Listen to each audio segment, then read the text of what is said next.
Kita aja enggan mendatangi oleh pendidikan yang para pemimpinnya seperti demikian. Padahal sebetulnya itu oknum gitu. Banyak kok kepala dinas yang memang soleh, yang baik gitu ya. Yang memang baik, yang memang kemudian mengayomi anggotanya, mengayomi anak buahnya banyak gitu ya. Sehingga dinas tersebut memang dinas yang benar-benar dirindukan oleh para anggotanya gitu. Tapi kalau kondisinya kayak begini, boleh dirindukan ya, menjadi tempat angker malah. Jadi segan ya? Iya, baru negur masalah rokok aja kita mesti keluar gitu. Iya. Hargai kepala dinas pendidikan, tapi beliau tidak menghargai saya. Pak Agung, ada apa itu kok? Kayaknya ada guru yang merasa tidak dihargai itu. Suruh keluar dari ruangan ya kan, saya dengar ya? Iya ini. Kalau misalnya kamu tidak tahan, silakan. Ada video viral Pak Asep. Sini saya lihat, jadi ketika ini kayak seperti ada rapat gitu ya, ada kepala dinas dan kepala dinas itu katanya merokok. Nah si guru ini menegur. Nah hingga akhirnya si guru ini diusir oleh kepala dinas itu.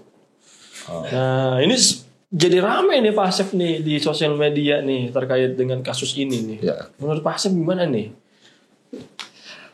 Jadi guru tersebut dengan kepala dinas berbarengan di sebuah ruangan. Ruangannya ber-AC. Tiba-tiba sang kepala dinas tadi, bukan tiba-tiba ya, masuk dengan kondisi merokok ya, dalam kondisi merokok ya. Iya. Nah guru tersebut menegur. Ya tentu saja kan di ruangan ber-AC kan aturannya memang tidak boleh merokok kan. Betul. Apalagi dalam dunia pendidikan guru biasa tuh melarang siswanya untuk merokok gitu ya. Karena nggak elok juga sih. Iya memang. Ya kan kalau nggak elok ya.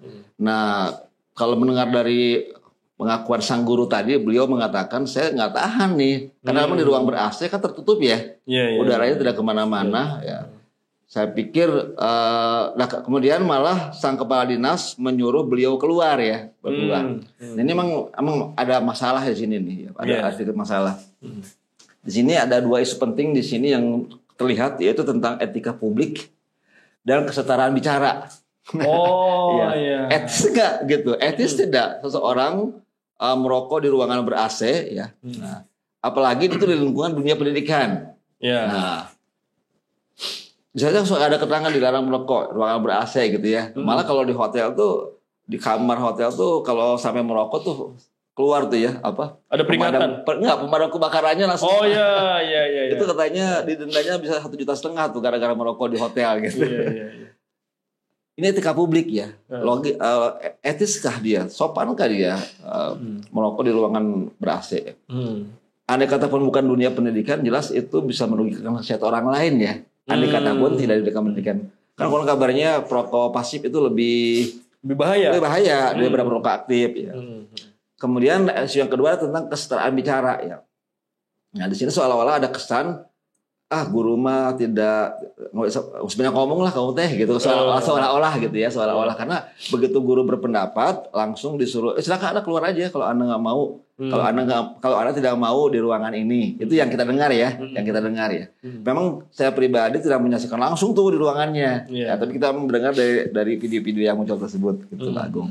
Nah, itu yang memang yang saya lihat ya, seharusnya teguran ini dianggap teguran ini dianggap sebagai upaya sih menjaga adab ya, apalagi sesama guru menjaga adab sama guru, dan seharusnya ditindaklanjuti itu dengan baik pula gitu. Jelaslah merokok masalah gitu ya di ruang yang ber-AC, apalagi ruang dunia pendidikan ya seharusnya itu ditindaklanjuti dengan cara yang positif ya, bukan malah mengusir orang yang mengingatkan, sebetulnya sih begitu. Semestinya sih. Jadi gini ya Pak Asep, kalau kita lihat memang ini kan ada kaitannya dengan terkait dengan etika. Nah, dan ini yang harus juga menjadi perhatian kita sebagai guru gitu ya. Ini ada nggak terkait dengan dampak ini?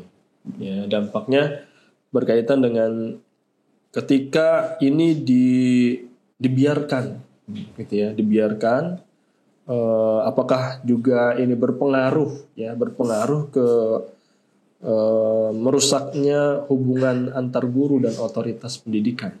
Gimana nih Pak Asep? Sebetulnya kan beliau yang ditegur oleh guru tuh oknum ya, bukan otoritas pendidikannya. Sebetulnya begitu kan. Kalau beliaunya oknum tersebut seorang yang memang menerima dengan baik tegurannya, itu bagus ya. Dan memang berdampak pada otoritas pendidikannya, sehingga tempat pendidikan tersebut menjadi tempat di mana guru bertempat mengadu, guru dilayani dan sebagainya. Tapi dengan kasus kayak begini mungkin guru pun berpikir berulang kali untuk minta dilayani oleh otoritas pendidikan yang demikian, untuk minta dibela katakanlah ya. Kan ini otoritas pendidikan bagian yang melayani, yang mengkoordinasikan dan sebagainya kebutuhan guru kan, kebutuhan guru. Nah kalau kondisi begini kita aja enggan mendatangi oleh pendidikan yang para pemimpinnya seperti demikian. Padahal sebetulnya itu oknum gitu. Banyak kok kepala dinas yang memang soleh, yang baik gitu ya. Yang memang baik, yang memang kemudian mengayomi anggotanya, mengayomi anak buahnya banyak gitu ya. Sehingga dinas tersebut memang dinas yang benar-benar dirindukan oleh para anggotanya gitu. Tapi kalau kondisinya kayak begini, boleh dirindukan ya, menjadi tempat angker malah. Jadi segan ya? Iya, baru negur masalah rokok aja kita diusir keluar gitu. Iya. Nah dalam kasus ini kan terkait dengan pentingnya juga untuk di lingkungan kerja, di lingkungan pendidikan, ya terkait dengan etika ini. Nah ini kaitannya dengan posisi ya, dia kepala dinas gitu ya, terutama dia itu punya posisi punya jabatan lah gitu ya.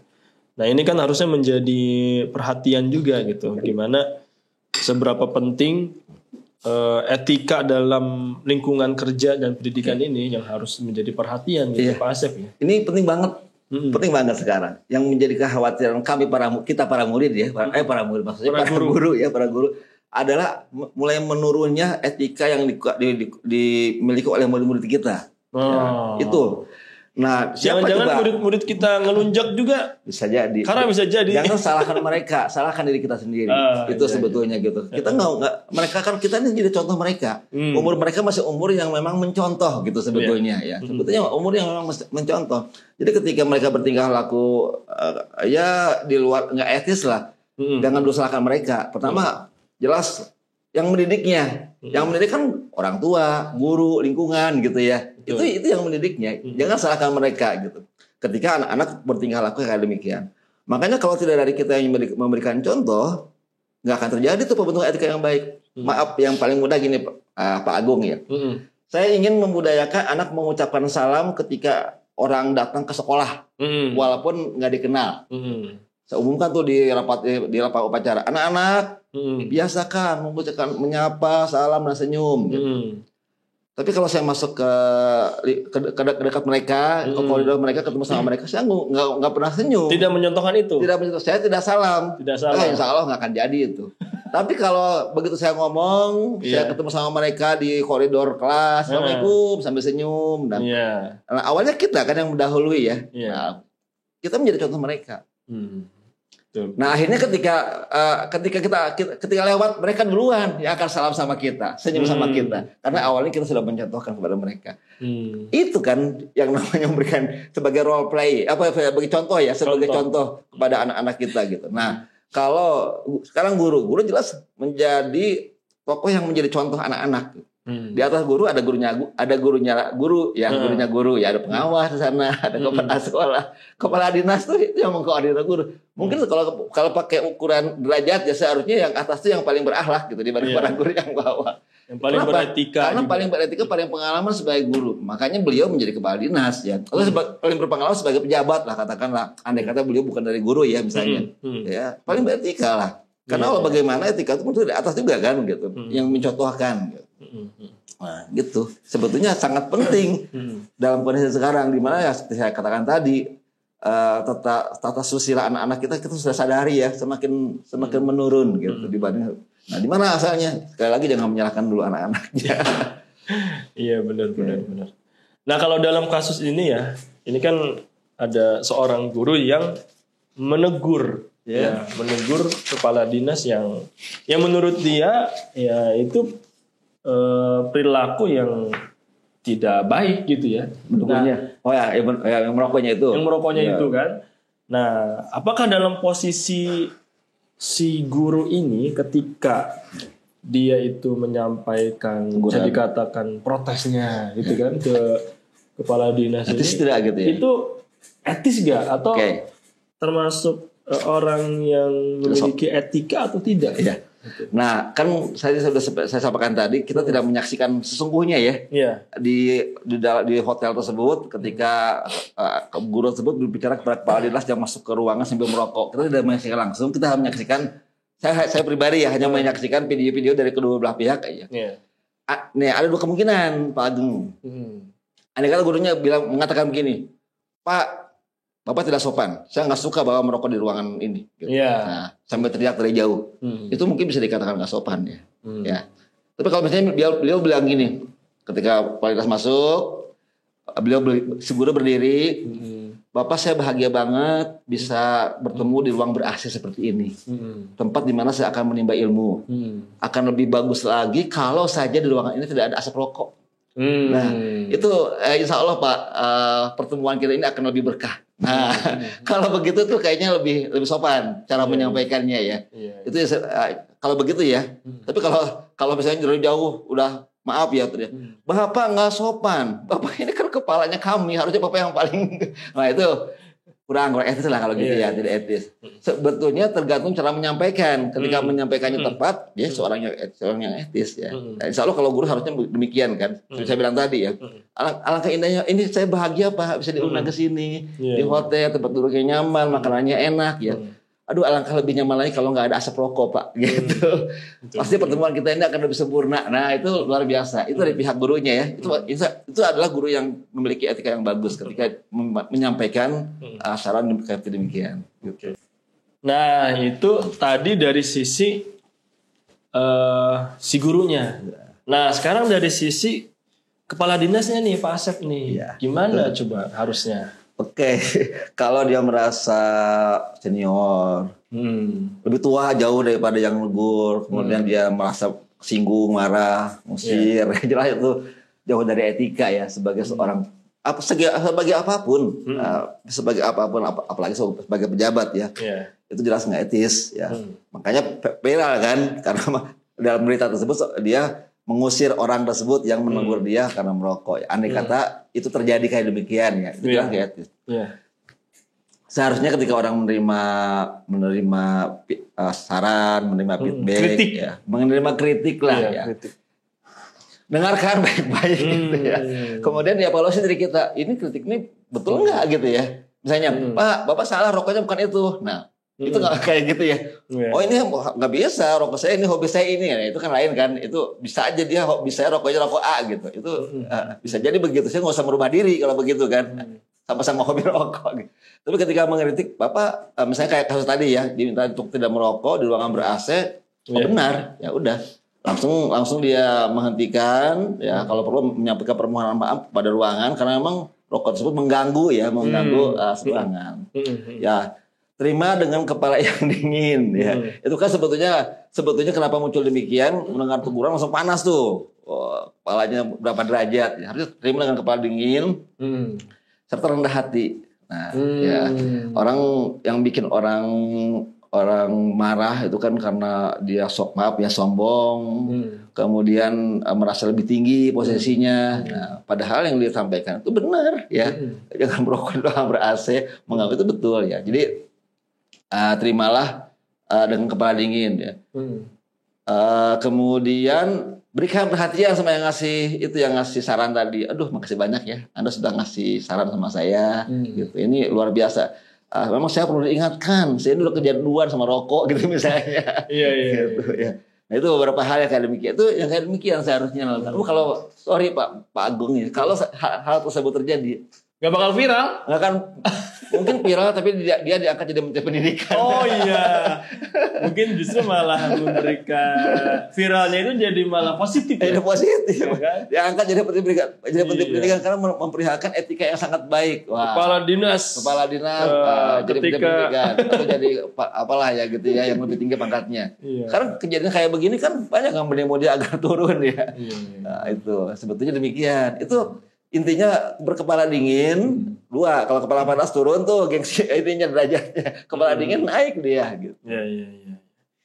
Nah, sekarang sebenarnya Pak Asep dalam dunia pendidikan juga ya, sebenarnya etika guru itu seperti apa sih sebenarnya?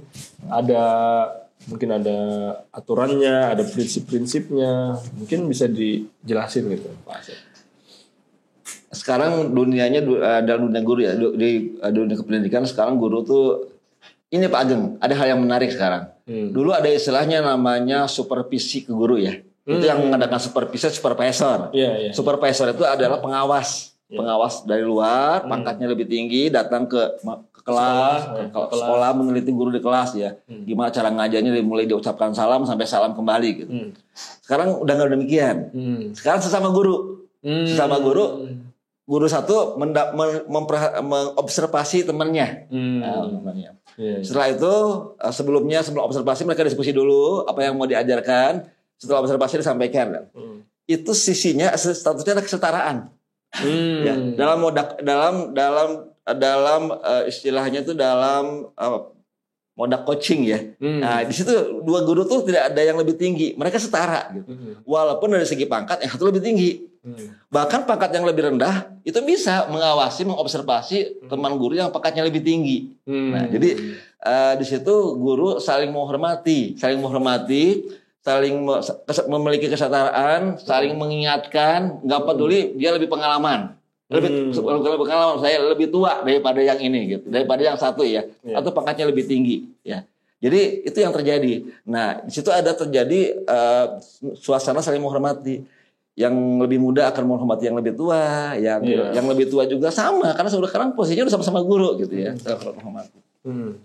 Nah, kemudian jelas guru adalah guru ya, yang digugu dan yang ditiru gitu ya. Betul. Dia adalah menjadi teladan gitu. Menjadi teladan. Tadi sudah saya sampaikan ya, bagaimana kita mempopulerkan salam. Kalau saya hanya mengumumkan, menempel banner besar-besar 5S, senyum, sapa, salam. Kemudian saya mengumumkan dia upacara bendera, wajib salam. Tapi saya sendiri tidak menerapkan kepada mereka. Ketika ketemu mereka saya tidak senyum, ketemu mereka saya tidak salam, tidak menyapa. Itu insya Allah nggak akan jalan. Nah, tapi ketika kita lebih dahulu di samping pengumuman tadi, tapi juga kita menerapkan, itu menjadi contoh mereka. Oh, kayak begini, contoh yang baik teh, gitu. Ya itu. Kemudian komunikasi yang sopan. Nah, ini saya sampaikan tadi tuh. Kan sopan tuh. Kalau misalnya sang guru tadi menyatakan, wah ini enak banget kelas ruangan ber AC ini, gitu ya. Sehingga membuat saya mendengarkan materi pun nyaman. Cuma sayang. Alangkah baiknya kalau tidak ada asap rokok. Wah, ini akan lebih bagus nih, gitu kan. Nah, itu terasa banget sopannya. Jadi dan ketika kita bertingkah sopan pun itu menjadi contoh buat anak-anak kita, buat murid-murid kita. Gitu. Kemudian kepatuhan terhadap aturan. Ini pun sama. Kita ingin murid kita patuh sama aturan. Kita buat tata tertib. Malah kalau anak sudah melanggar kita hukum. Tapi kalau gurunya merokok, apa dihukum gitu ya? Anak-anak dilarang merokok, begitu merokok dipanggil orang tua. Gurunya sendiri merokok gitu misalnya. Malah ngerokoknya depan murid lagi. Merokoknya depan murid gitu. Kacau banget itu. Kacau banget. Mungkin kalau sekarang mudah-mudahan udah nggak ada ya, mudah-mudahan ya. Tapi saya nggak, mudah-mudahan. Tapi bisa jadi bekas-bekasnya anak-anak masuk ke ruang guru, merokok. Nah, tahu kan merokok. Ya, jadi itu guru ketika kita minta anak-anak kita patuh sama aturan, maka sebagai guru juga ya patuh aturan. Aturan tersebut harus berlaku bukan hanya buat anak ya, buat guru juga. Gitu. Betul. Kita nggak boleh anaknya terlambat ya kita juga. Nah terlambat itu lah, termasuk gitu. Siswa itu tidak boleh terlambat. Tapi ternyata gurunya terlambat. Nah itu justru murid-murid pun nanti akan menilai. Betul. Ya kan? Iya betul. Ngapain datang pagi-pagi? Iya. Orangnya gurunya juga datangnya telat gitu kan. Malah itu menjadi apa ya? dalih mereka gitu ya. Sebetulnya indahnya kesempatan jadi guru itu kita bisa mengimbas hal-hal yang baik kepada anak-anak kita. Bayangkan saya guru matematika di kampung, saya nggak pernah disuruh ngasih pengajian, bukan nggak pernah ya, susah nggak lah ngasih pengajian. Kan pasti guru agama kan, atau kiai dari mana. Kalau guru matematika enggak lah gitu ya. Tapi ketika saya ke sekolah, ada sekian ratus anak saya yang siap saya kasih contoh, yang siap saya beri imbas yang baik gitu. Itu beruntungnya kita jadi guru. Nah itulah yang terpenting gitu. Nah, tanpa harus kita ustad ya, tanpa kita sudah bisa memberikan imbas yang baik. Kan itu tujuan hidup kita teh. Betul. Nah, ini sekarang Pak Asep terakhir nih. Ya. Kalau dalam pandangan Islam terkait dengan etika termasuk untuk mengingatkan, itu sebenarnya diatur nggak dalam Islam? Atau mungkin dulu ada nggak yang erat kaitannya sama kasus ini, biar kita bisa berkaca ya dari Islam itu sebenarnya ngajarinnya kayak gimana gitu, Pak Asep. Luar biasa kalau Islam, luar biasa ya. Itu luar biasa, udah mendahului zaman. Kita ingat ayat Allah, ud'u ila sabili rabbika bil hikmah wal mau'izatil hasanah. Ya itu kan itu luar biasa bagaimana memberi pelajaran yang baik dengan cara yang baik. Rasul juga mengamalkan, para sahabat mengamalkan, manusia jadi contoh kita sudah mengamalkan dengan baik. Yang paling sering yang kita kenal itu bagaimana Sayyidina Umar bin Khattab. Beliau seorang khalifah yang menguasai Persia ya, yang menguasai sejarah Arab ya. Beliau bicara nih di depan rakyatnya. Karena mungkin beliau melihat rakyatnya mengeluh. Tiap menikah susah, mas kawinnya mahal. Oh iya. Mas kawinnya mahal. Katanya sampai sekarang katanya di Arab mas kawinnya mahal ya. Susah untuk menikah, mas kawinnya mahal. Akhirnya beliau melakukan satu kebijakan. Oke, mas kawin jangan mahal-mahal katanya. Di bawah 400 dirham gitu ya. Seorang wanita. Ya Umar, kata sang wanita tadi ya, diprotes sama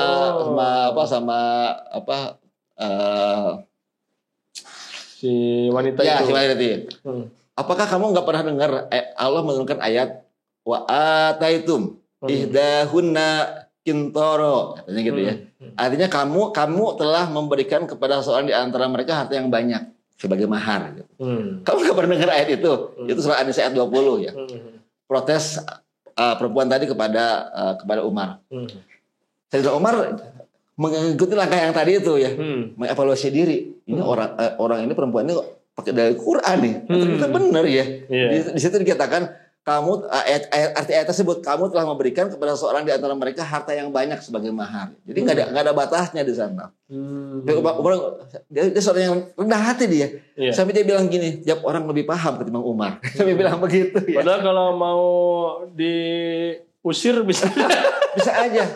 Usir dari negara gitu. Ini 3 hal loh, Pak Ageng ya. Umar ini dalam dunia yang patriarkis Arab ya. Di Arab kan patriarkis banget ya, di mana kadang-kadang suara perempuan tuh nggak didengar. Itu masa jahiliyah perempuan nggak dilihat, nggak dipandang, nggak punya harganya pada masa jahiliyah gitu. Nah pada Umar menghargai dia seorang perempuan. Umar nggak bilang gini, lu perempuan tahu apa sih? Nggak bilang begitu. Umar nggak menyatakan begitu ya. Itu pertama. Kemudian beliau seorang pemimpin, yang seorang pemimpin yang langsung ditegur oleh rakyatnya, gitu.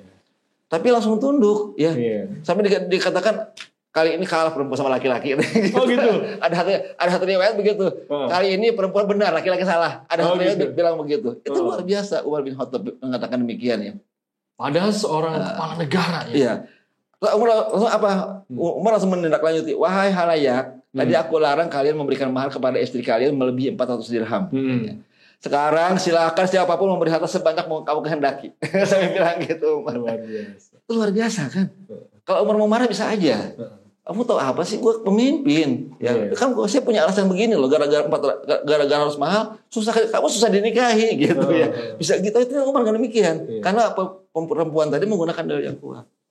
Dalam satu kasus, suatu ketika Umar diprotes juga dari Umar bin Khattab ya. Ya Sayyidina Umar ya pemimpinku, aku akan mengambil baiatku dari kamu. Aku akan mengambil baiatku dari kamu. Kan dalam sistem kehalifahan ya, seorang rakyat itu akan membaiat Khalifahnya ya. Iya. Sekarang aku akan ngambil. Tarik. Saya nggak jadi lah, nggak bayar kamu. Nggak jadi mau patuh sama kamu. Iya. Emang kenapa? Itu lihat coba. Sekarang anakmu Abdullah bin Umar itu dapat jatah dua lembar kain. Itu ada ketika habis perang kan dapat kain banyak tuh. Nah, dibagi-bagi kan dengan pasukan ya. Satu orang pasukan diberi 1 lembar ya. Tapi mereka mengaku Abdullah bin Umar dapat dua lembar kain. Terangkan, kalau Anda nggak bisa terangkan akan saya cabut baiat dari kamu. Sampai begitu. Ya. Itu nggak sopan sebetulnya kan. Nggak sopan itu cara ucapan. Kalau yang perempuan tadi lebih sopan ya. Apakah engkau tidak mendengar ayat Quran seperti ini gitu kan. Kalau yang tadi nggak sopan tuh bahasanya gitu. Kan gaya di Arab kayak begitu kan ya. Ini kan nggak sopan ya. Tapi Umar berhati dingin. Ya. Apa kata Umar bin Khattab? Oh itu saya ngasih katanya. Saya ngasih karena jatah saya kan badannya besar. Umar bin Khattab itu badannya besar sekali, mungkin 2 meter lebih. Jadi kalau Umar bin Khattab naik kuda itu kakinya itu sampai ke tanah. Saking tingginya beliau. Mungkin ketika dikasih jatah kain nggak cukup buat Umar sendiri gitu. Ya, jadi dikasih ke anaknya. Itu dari saya katanya. Baru. Itu luar biasa kan. Masya Allah. Jadi sebenarnya Islam itu keren banget ya dalam masalah menyontohkan etika. Atau jangan kan maaf ya, Allah sendiri memberi contoh di surat Al-Baqarah ayat 30 ya. Ketika Allah mengatakan kepada para malaikat, ini ja'ilun fil ardi khalifah, aku akan menjadikan di muka bumi ini seorang khalifah. Malaikat kan protes. Kok engkau menjadikan yang mau menumpah darah sebagai khalifah, kami ini yang rajin ibadah, sholat, taat terus, malaikat ya. Malah dia, bukan kami gitu kan ya. Untuk kata Allah, aku lebih tahu daripada aku apa? Di surat dikatakan ya Allah Maha tahu lah gitu ya di surat Al-Baqarah tersebut. Yang malah Allah menambahkan ya, bukan sekedar mengatakan aku Maha tahu gitu, bukan sekedar mengatakan demikian. Allah panggil tuh Nabi Adam dan para malaikat. Oke, saya mau uji sekarang. Coba sebutin nama-namanya itu. Hai Adam nyebutin. Coba malaikat sebutin. Aku nggak bisa. Gitu ya. Iya. Jadi Allah bukan sekedar mengatakan, bukan sekedar menyatakan saya Maha tahu bukan. Tapi Allah buktikan layak dia itu gitu, kompeten menjadi khalifah dibanding Anda gitu. Jadi dia tidak akan berpikir diktator banget nih Allah, enggak. Tapi emang andanya nggak layak. Yang layak tuh ini. Gitu. Allah aja memberi contoh kayak demikian. Itu Maha Pencipta, Sang Pencipta gitu ya. Sang Pencipta kayak demikian. Aduh, Masya Allah, ini luar biasa nih Pak Asep nih. Apa yang kita obrolkan kali ini. Habis ini Pak Asep ada janji lagi katanya? Iya betul. Nah betul. Sebetulnya bukan, saya ini lagi menyelesaikan barusan lagi ngerjakan memeriksa ulangan. Ketika memeriksa ulangan saya kasih feedback kan di sini kan. Kamu bagus. Iya. Ini ada ini ya, karena kalau kita memberikan feedback mereka merasa dihargai. Merasa dihargai. Wah, ini sudah bagus nih, apalagi kalau ini ditambah sedikit akan lebih bagus lagi. Itu saya beri feedback di sini. Iya. Saya biasakan begitu ketika memeriksa ulangan sama anak-anak. Karena dengan demikian mereka akan memperbaiki diri tanpa harus tersinggung gitu. Tanpa harus sakit hati. Coba saya bilang, lu bodo amat sih. Gitu. Itu anak itu langsung pundung itu. Langsung pundung. Iya, gitu. Oke. Jadi mungkin ada satu hal ya.